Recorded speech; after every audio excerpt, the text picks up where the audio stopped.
Research from the Terry College of Business reveals becoming a happy, helpful employee takes effort and, eventually, that effort erodes the energy needed to do one's job. It could lead to quiet quitting, the new term for just doing your job but not going above and beyond, or even actual quitting.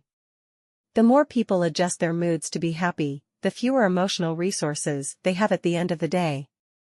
That means they are less able to handle challenging tasks and interactions and have a harder time staying on task. Their tank is empty despite being in a good mood, Frank explained.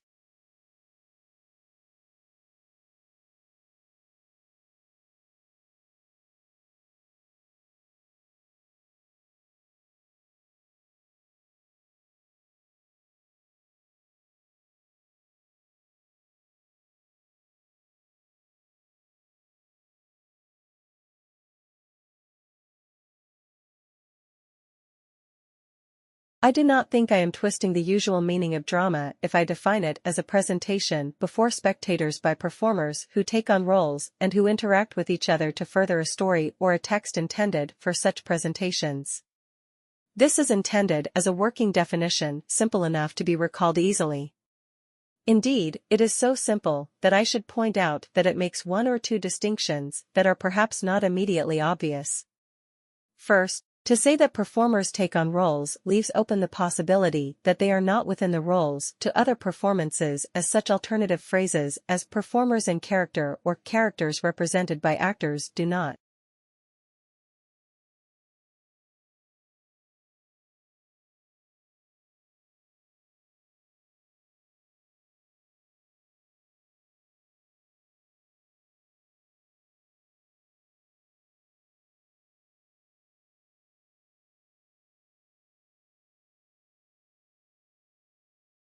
To say that the performers interact with each other might seem unnecessary, but is in fact important, for in traditional societies there are many performances in which different characters appear successively and simultaneously but, nevertheless, do not interact. And I say to further a story because a progression of the story may not provide the structure of the performance.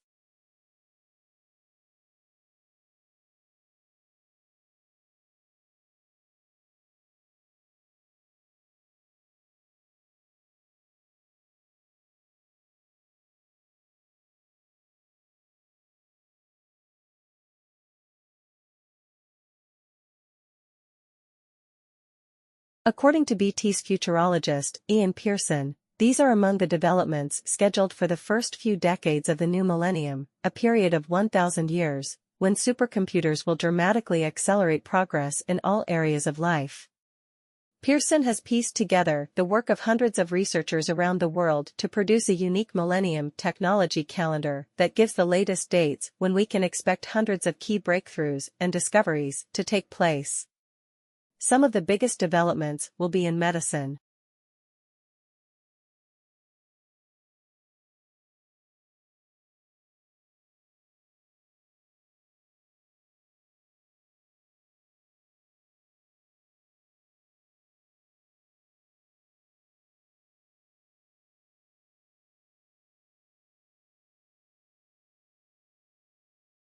Team Lab's digital mural at the entrance to Tokyo's Skytree, one of the world's monster skyscrapers, is 40 meters long and immensely detailed. But however massive this form of digital art becomes, and it's a form subject to rampant inflation, Inoko's theories about seeing are based on more modest and often pre-digital sources.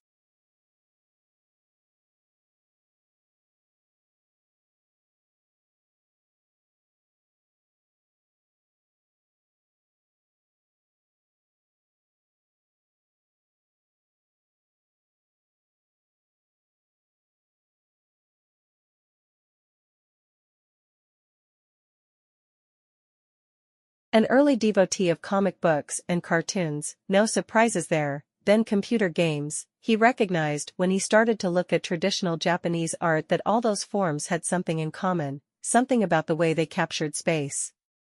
In his discipline of physics, Inoko had been taught that photographic lenses, along with the conventions of Western art, were the logical way of transforming three dimensions into two, conveying the real world onto a flat surface.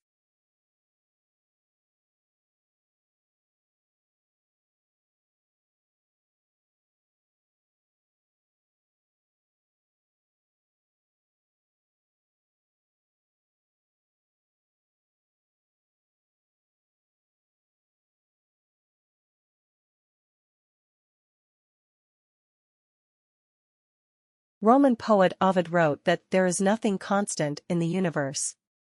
All ebb and flow, and every shape that's born bears in its womb the seeds of change. These words are remarkably relevant when one considers the way life has changed through time as revealed by fossil record.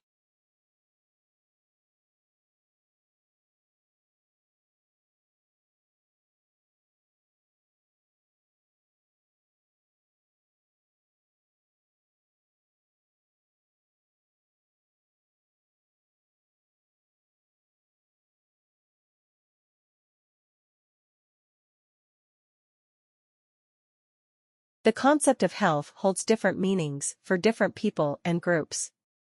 These meanings of health have also changed over time. This difference is no more evident than in Western society today, when notions of health and health promotion are being challenged and expanded in new ways.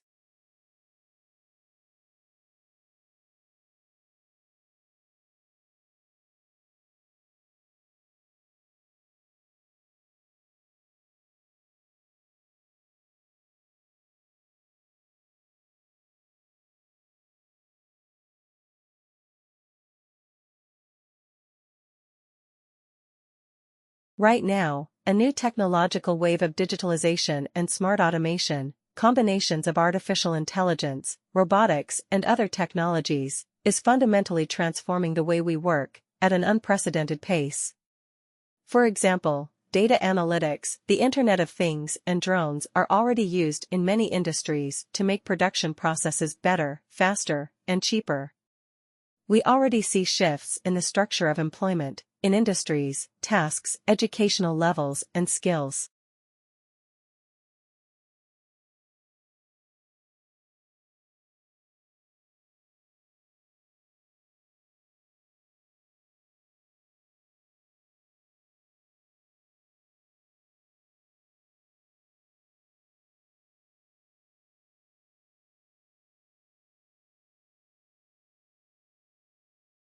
Turning now to the heart of the study, in two divisions an attempt was made to change the supervision so that the decision levels were pushed down and detailed supervision of the workers reduced. More general supervision of the clerks and their supervisors was introduced. In addition, the managers, assistant managers, supervisors, and assistant supervisors of these two divisions were trained in group.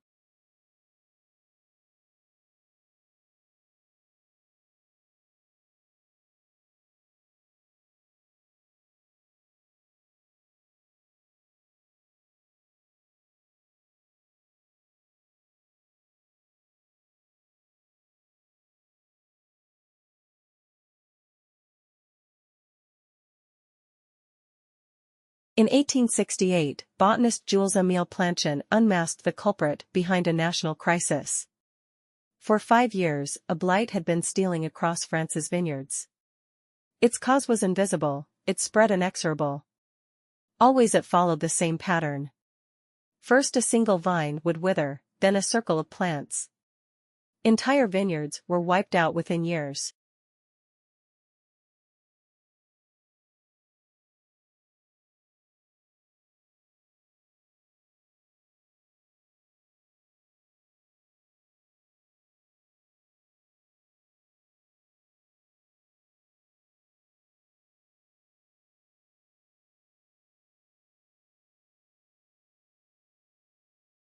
Nissan will overhaul the inspection process for its Japan-destined vehicles for the first time in decades as the carmaker seeks to address a widening inspection scandal that has forced it to suspend production for the domestic market. The company said on Thursday that unauthorized workers had been certifying vehicles set for sale in the Japanese market, even after the company announced the recall of nearly 1.2 million cars earlier this month over the same issue.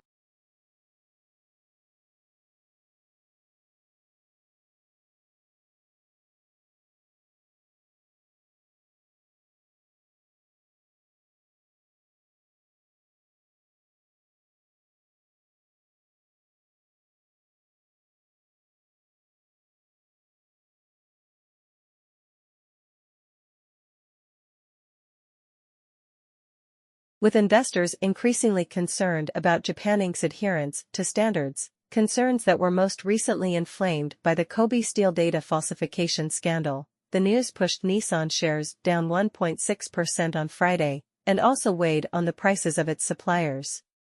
Hiroto Saikawa, Nissan's chief executive, pledged drastic measures to deal with the problem, namely the suspension of vehicle production for the home market at all 6 factories in Japan run by the company and its affiliate, Nissan Shatai.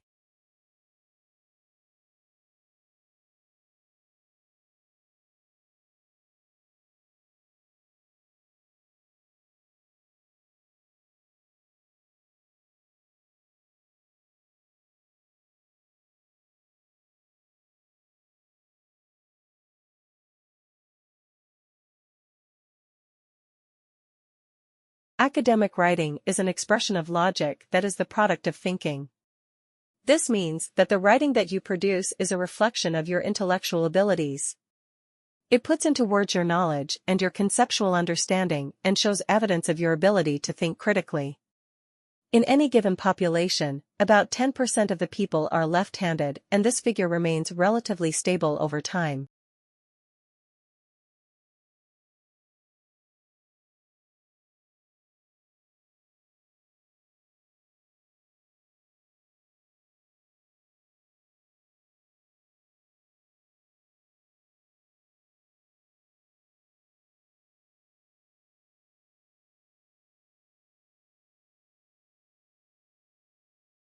So-called handedness runs in families, but what causes it and why the proportion of left-handed to right-handed people is a constant are still a mystery.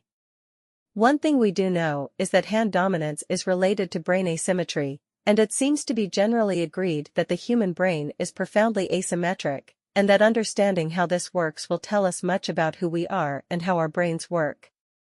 Brain function is distributed into the left and right hemispheres, and this is crucial for understanding language, thought, memory, and perhaps even creativity.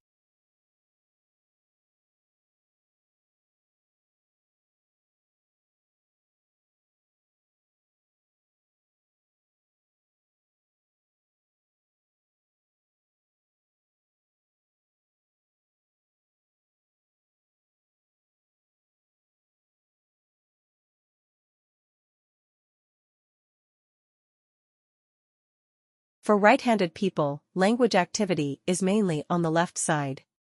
Many left-handers also have left-side language dominance, but a significant number may have language either more evenly distributed in both hemispheres or else predominantly on the right side of the brain.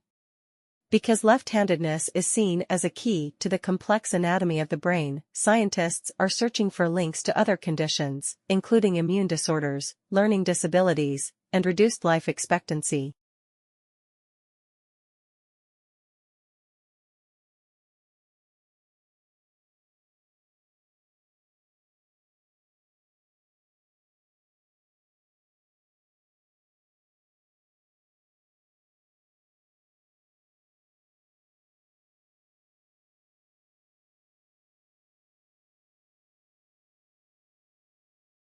Computer viruses have been a fact of life at least since the 1980s, if not before. They can cause companies to lose hours of working time, and they can also spread panic among computer users everywhere. There are, however, several distinct types of computer infection, all loosely referred to as viruses, and they each work in a slightly different way.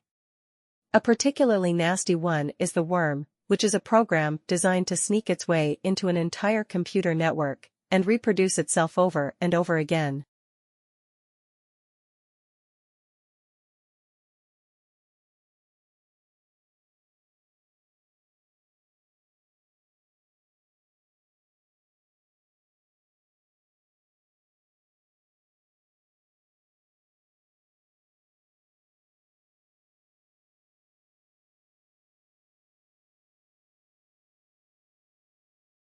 Then there is the Trojan, which strictly speaking isn't a virus, but a piece of software that appears to do one thing, but actually does something malicious instead. When the unsuspecting operator introduces it into the computer, the alien program will take over the machine. With Trojans, you have to be particularly careful because they can often be introduced by way of a message advertising an antivirus product. So what motivates someone to introduce a virus into the computer systems of innocent victims?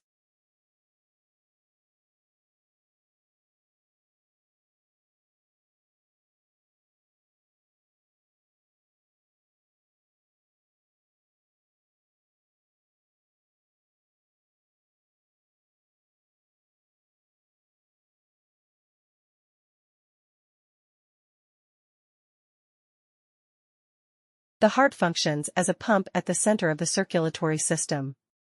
In humans, it is located in the chest cavity, between the lungs, a bit to the left. The heart consists of 4 chambers surrounded by a very strong muscular wall, the myocardium. The upper chambers, the right and left atria, receive blood entering the heart, and the lower chambers, the right and left ventricles, pump the blood out of the heart, via the pulmonary and the systemic circulatory systems.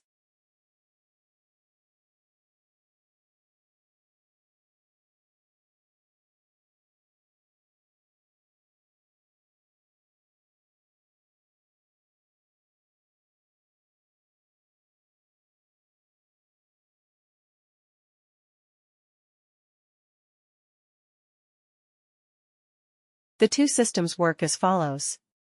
Blood from the body enters the right atrium, is passed into the right ventricle, and from there is propelled through the pulmonary artery to the lungs. In the lungs, the blood releases carbon dioxide and absorbs oxygen and is then transported back to the heart into the left atrium. From here, it passes into the left ventricle, which pumps the oxygenated blood around the body.